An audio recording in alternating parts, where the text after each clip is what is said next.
Bonjour et bienvenue dans ce deuxième épisode du Petit Plaisantin. Aujourd'hui, comme promis, nous faisons un essai du multiplat, puisqu'il est garé juste à côté, dans le parking. C'est parti!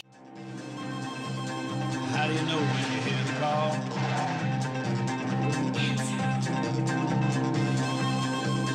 What do you do when you've done it all? Cannonball, cannonball, cannonball, cannonball. It's not what you do, it's how you do.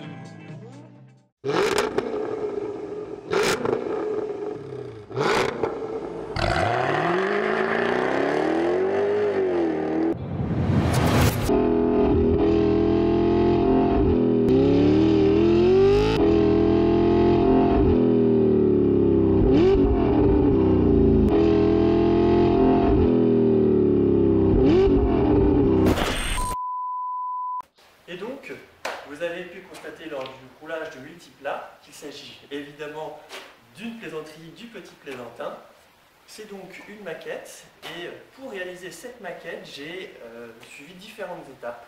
La première a été de choisir un châssis qui servira de base et pour ce faire, je suis allé tout simplement sur Le Bon Coin. Ça y est, j'ai reçu la voiture que j'ai commandée sur Le Bon Coin. On va pouvoir découvrir ça ensemble.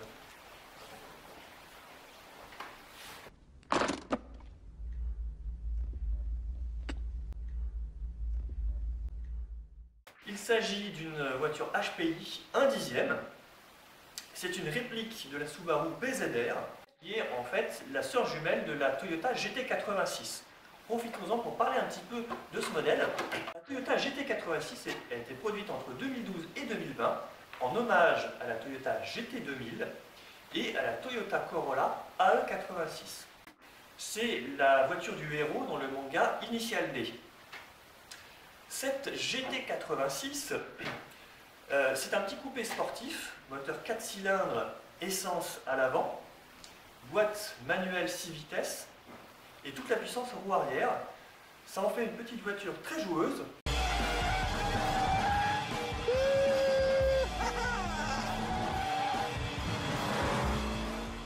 Le moteur de cette GT86 est assez particulier puisque c'est une architecture dite boxer. Vous avez 2 cylindres dans un sens et 2 cylindres à l'opposé à 180 degrés. Ça en fait un moteur plus nerveux.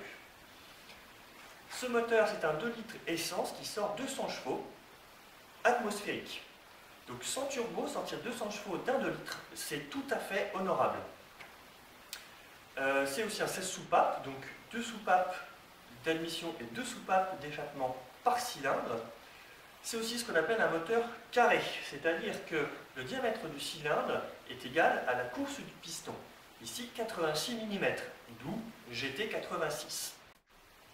L'étape suivante a été de refaire la coque du multiplat en 3 dimensions.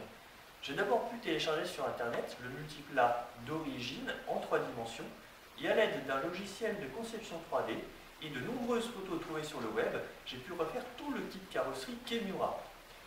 Connaissant la taille des pneus, j'ai pu aussi refaire les jantes telles qu'elles sont sur le vrai multiplat. Clash-tac si tu veux, mais avec des jantes qui claquent sa mère.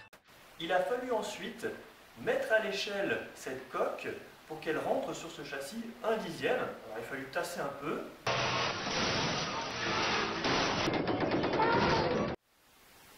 Voici 4 mois de travail qui se concrétisent. Merci beaucoup à Clément qui m'a imprimé les pièces en PETG. Alors la coque était trop grande pour être imprimée en un seul morceau. Il a donc fallu la couper en deux. Nous allons ensuite la coller avec du dichlorométhane, qui est un solvant qui permet de coller le PETG. Du chloroforme? Nous allons ensuite faire un gros travail de peinture, de lissage d'abord, et ensuite de peinture. Donc pour ce faire, on va utiliser des techniques de carrossier, notamment de l'après-garnissant. Et donc voilà, la coque est entièrement collée au dichlorométhane. Du chloroforme? Et on va pouvoir faire le premier essai de montage sur le châssis. Alors évidemment, le châssis, je l'ai mis complètement à nu. J'ai dit à poil. Bon. Alors à poil. Pour pouvoir mettre la coque dessus.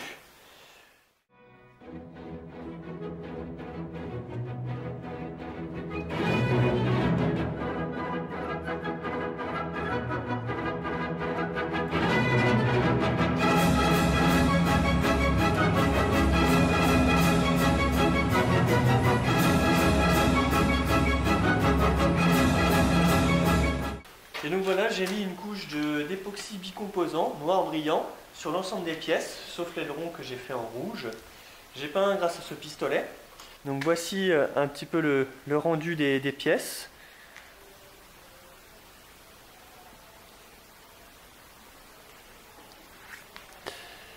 Et donc maintenant, on va passer au masquage avec du scotch pour pouvoir mettre le rouge et le blanc sur la coque. Not what you do, it's how you do it. Be anything you wanna be. It's not what you got, it's how you use it. You be you and I'll be me, it's just a matter of style. You can't fake it, mile after mile. Alors voilà, la peinture est finie. Donc j'ai fait d'abord le noir à l'époxy bicomposant et au pistolet. Puis ensuite j'ai masqué pour faire le rouge. Puis j'ai remasqué pour faire le blanc. Enfin, j'ai fait les détails comme les feux arrière ou les pots d'échappement au pinceau.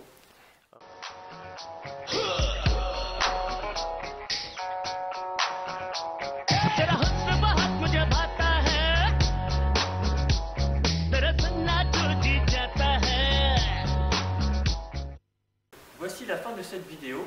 Je vous donne rendez-vous au Magaz Tuning Show où j'espère pouvoir rencontrer Sylvain et Pierre pour faire dédicacer cette voiture. Si cette vidéo vous a plu, n'hésitez pas à liker, n'hésitez pas à commenter, à partager et à vous abonner. A bientôt!